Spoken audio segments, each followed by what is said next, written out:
വെളുപ്പൊക്കെ നരച്ചതിനൊക്കെ നല്ല കറുപ്പിച്ചിട്ട് നിൽക്കുക, നരച്ചതിനെയൊക്കെ നന്നായിട്ട് കറുപ്പിച്ചിട്ട് നിൽക്കുക. ഇതെങ്ങനെ അറിയും? നന്നായിട്ട് കറുപ്പിച്ചോ, ഒരു കുഴപ്പമില്ല.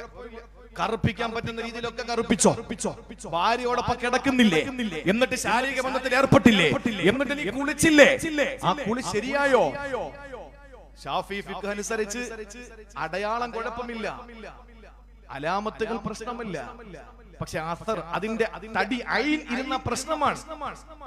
നിന്റെ കുളി ശരിയായില്ല, നീ പള്ളിയിൽ വന്ന് ഇഅ്തികാഫിന്റെ നിയത്തോടെ അകത്ത് കയറി, അപ്പം മുതൽ മലക്കുകൾ നിനക്ക് തിന്മ എഴുതാൻ തുടങ്ങിയിരിക്കുക, നിന്റെ പാപം എഴുതാൻ തുടങ്ങിയിരിക്കുക. എന്നിട്ട് നീ നേരെ നിസ്കരിച്ചു, ഹറാം. സുജൂദ് ഹറാം, പള്ളി കയറൽ ഹറാം, ഖുർആൻ തൊടൽ ഹറാം. കാരണം ജനാബത്ത് മാറിയിട്ടില്ല, ജനാബത്ത് മാറിയിട്ടില്ല. ഈ കണക്കിന് മുഴുവൻ ഹറാമുകളും വാരിക്കൂട്ടി ഖുർആനൊക്കെ ഇരുന്ന് ഭംഗിയായി ഓതിയിട്ട് നന്നായിട്ട് വെളിയിലിറങ്ങിയിട്ട് ഞാൻ എന്റെ അമലുകളൊക്കെ പൂർത്തിയാക്കി എന്ന് പറഞ്ഞാൽ, നാളെ അഷ്റഫുൽ ഖൽഖ് സല്ലല്ലാഹു അലൈഹി വസല്ലമ തങ്ങൾ പറഞ്ഞു, നാളെ നീ സ്വർഗ്ഗത്തിന്റെ 7 അയൽപക്കത്ത് പോലും നിനക്ക് വരാൻ കഴിയില്ല. ലാ യദ്ഖുലുൽ ജന്ന, നീ സ്വർഗ്ഗത്തിൽ പ്രവേശിക്കുകയില്ല. വലാ യജിദു റീഹഹ, അതിന്റെ മണം പോലും നിനക്ക് അടിക്കില്ല. സ്വർഗത്തിന്റെ മണം പോലും അടിക്കില്ല. ഡൈ അടിക്കുന്ന, ഡൈ തേക്കുന്ന ആളുകളില്ലേ, മുടി കറുപ്പിക്കുന്ന ആളുകൾ, അവർക്ക് സ്വർഗത്തിൽ പോകാൻ പറ്റൂലെന്നല്ല, സ്വർഗത്തിന്റെ മണം കിട്ടൂല. സ്വർഗത്തിന്റെ മണം കിട്ടൂലെന്ന് പറയുമ്പോ എന്താ ഗൗരവം എന്നറിയോ? സ്വർഗത്തിന്റെ മണം കിട്ടൂല എന്ന് പറയുമ്പോ എന്താ എന്റെ ഗൗരവം? ഇത് ഈ പീഠം ഇരിക്കുന്നത് സ്വർഗമാണെന്നിരിക്കട്ടെ, ഇത് സ്വർഗമാണ്. ഈ പീഠം ഇരിക്കുന്ന അല്ലെങ്കിൽ ഈ സ്റ്റേജ് സ്വർഗമാണ്. ഇവിടെ നിന്ന് ഒരാൾ ഇറങ്ങി നടന്നാൽ 500 വർഷം നടക്കുമ്പോ എവിടെ എത്തും? 500 വർഷം നടക്കുമ്പോ എവിടെ എത്തും? ഒരു ഹദീസ് മാത്രം ഞാൻ ആശയം പറയാം. അവിടം വരെ സ്വർഗത്തിന്റെ മണം അടിച്ചു വീശും. അപ്പൊ അങ്ങനെയാണെങ്കിൽ ഇവിടെ നിന്ന് ഇറങ്ങി നടക്കുന്ന ഒരാൾ 500 വയസ്സ് എത്തുമ്പോ എവിടെ എത്തും?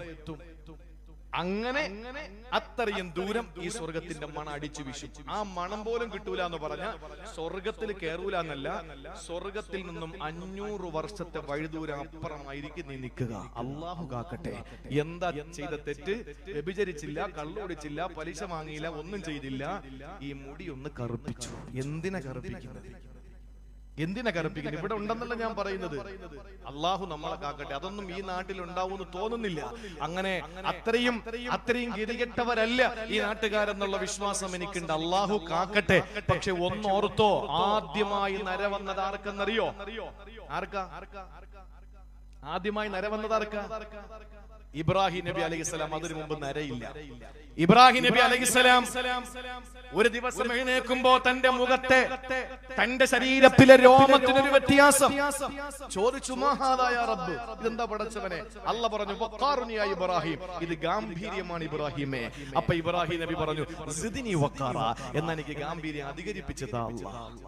അപ്പോ ഇബ്രാഹിം നബി അധികരിക്കാൻ ചോദിച്ച അള്ളാഹു ഗാംഭീര്യമാണെന്ന് പറഞ്ഞതാണ് ഈ നര എന്ന് പറയുന്നത്. ഇപ്പൊ ചെറുപ്പക്കാരനായ ഒരാൾ നിൽക്കുന്നു, അവന്റെ മുടി എന്നെ പോലെ നരച്ചിട്ടൊന്നുമില്ല, നരച്ച ഒരാൾ നിൽക്കുന്നു. ഒരു കാര്യം ഡിസ്കസ് ചെയ്യുമ്പോ ആരുടെ വാക്കിനെ വില കൽപ്പിക്കുന്നു? നിങ്ങളൊന്നും പറഞ്ഞു.